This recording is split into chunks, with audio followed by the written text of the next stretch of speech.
back, everybody. Today we're going over a gun that causes a lot of controversy every time it's brought up in the forums, and that is going to be the Glock 37. Now, why controversial? You'd say the Glock, most people like them.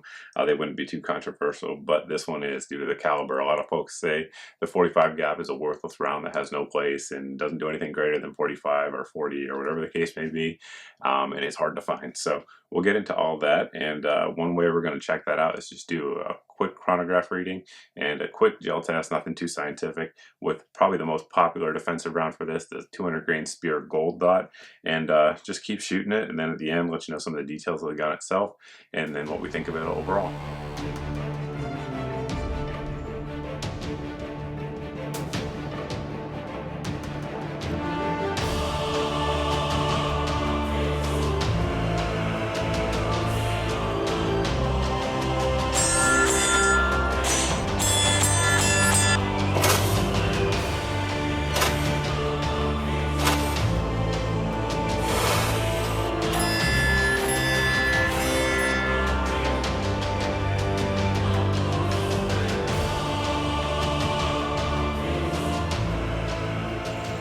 I can put a few numbers up on the screen of what this 45 G.A.P round does, but what we're going to do is actually show you what it does. We're going to chrono it and then shoot an old gel block that I have, see if we can get some readings on it, because I'm sure folks tuning into this review, a lot of you guys have probably never heard of 45 G.A.P, and those that have, a lot of people have heard bad things, so we're going to try to give an unbiased look at it and see what it does. This is a 200 grain Speer Gold Dot round.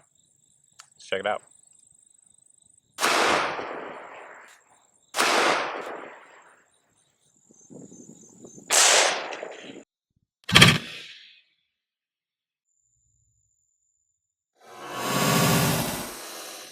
You can see the wound track there. It looks like we had a little bit of bounce back, but overall we're looking at 12 inches of penetration there on the gel. See if we can dig this sucker out with a pig stabber here. Very good uniform expansion as you'd expect from a Gold Dot bullet. Certainly not a whole lot to complain about there. I'd say that would do its job pretty well in most mediums. Now that we saw the ballistics of the round, we're going to take a look at the actual gun itself. For folks who aren't all that familiar with Glocks, this is a Gen 3 frame, meaning it has the light rail and finger grooves.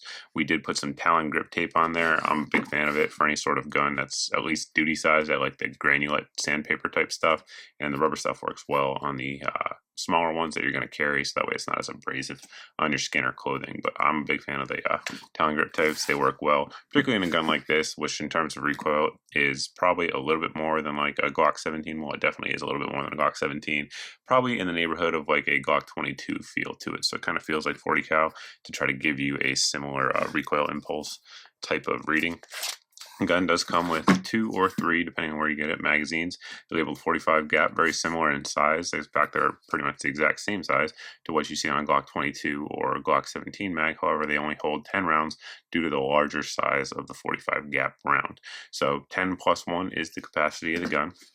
One thing that's different than a lot of Glock sights or slides out there, I should say, is this underfold here, which we'll show you. This is what your Glock slides typically look like here on this Gen 417. They look flat. This one has that underfold. Now, from what I understand, the 45 G.A.P guns, they stopped doing this in around 2012-ish. They don't have the underfold here. Like, they're more like this. That said, this is a relatively older gun that we've used a good bit, as you can see by the wear on it. And it does still have the older undercut slide. I think it looks kind of cool. It just distinguishes it from some of the other Glocks out there. Sights for the 45 G.A.P gun are going to be interchangeable with any of the 9mm, 40mm, or 357 SIG variants out there, so there is a plethora of aftermarket sights available for them. On here we just have the factory Glock Night sights. They work okay, so if you want to swap them out, you can do so, and the options are almost endless. Disassembly and maintenance of the pistol is very classic Glock, so very simple. You just want to make sure it's unloaded. This one here is. You're going to point in a safe direction, pull the trigger. And on that note, trigger pull, 5.5 pounds, typical Glock, no real creep to it. It's got a decent break and a very positive reset, which a lot of folks like. When you're disassembling, you're going to pull down on these 2 tabs after pulling the slide back about 1/8 of an inch. At this point, we're going to remove our recoil spring. Note there, this is the Gen 3 model, so it is captive and polymer. Here's our barrel. Nothing too fancy about it. The slide and barrel are going to be nitrocarburized with a melanite type finish, or It used to be tenifer. Some folks call it nitrided. Whatever the case may be, it's nitrocarburization for sure. So not too fancy. John Browning style lockup that Glock has always used. Works well, and not a whole lot to complain about there. Reassembling the pistol is equally easy. We're just going to put our barrel back in there, slide it in if we can actually get it in, take our recoil spring, make sure it locks down there into the barrel lug, and we're going to take our slide, put it on the metal tabs here, and just run it back all the way, do a function check, make sure it works, pull the trigger, run the slide, make sure we have that reset, and we're reassembled. Throughout the video, we've been using the Minuteman Munitions 45 G.A.P. Of course, they have 45, so we're going to compare those two rounds here in just a second. But pricing is certainly one thing that folks are going to be concerned with. We removed a round of each, and show you the price here for Minuteman Munitions reloaded stuff. It's really not all that bad, especially when you consider what 45 costs. So yes, it's certainly less available than the 45, but there are advantages to it, which we'll show you here in just a second. Now you can see the case here is a little bit shorter, but of course the circumference of the bullets is right on just the same there. So what they did is they took advantage of modern powders that were available after the 45 ACP was created to give similar velocities, which is what you guys saw earlier in the 45 G.A.P, the shorter cartridges there. So it is a little bit more snappy due to the way the round just ignites, as well as the physics of the size of the handgun, which we'll show you again here in just a second. But I just wanted to compare and contrast the two bullets so you guys can see exactly how they look back to back. As you can see, we have two identical magazines here for the Glock 37, and looking at it, you'll see one difference here. Here we have loaded the G.A.P round, and here's the 45 ACP. You can see when I actually push down on it, it doesn't go in because the rim is hitting that end of that magazine. So what that leads to when you're developing firearms is that you have to develop a bigger firearm. The 37 is almost identical in size compared to our Glock 17. So if the grip of a Glock 17 fits your hands well, the 37 will as well. One thing that is different though is the slide width that you guys can see here. The 45 G.A.P is definitely a good bit wider than the 9mm 40 cal 357 SIG, etc. guns. Now taking a look at the big boy here, this is the Glock 21, of course chambered for the 45 ACP. The grip circumference is a huge difference, like we just showed there with the magazines. They had that bigger magazine, so they got to make a bigger gripping surface, and some folks, the 21 is just too large for their hands to shoot well. So you can see the difference a little bit longer as well in the front, but the slides, that's how they stack up. 21 up top versus the 37 here.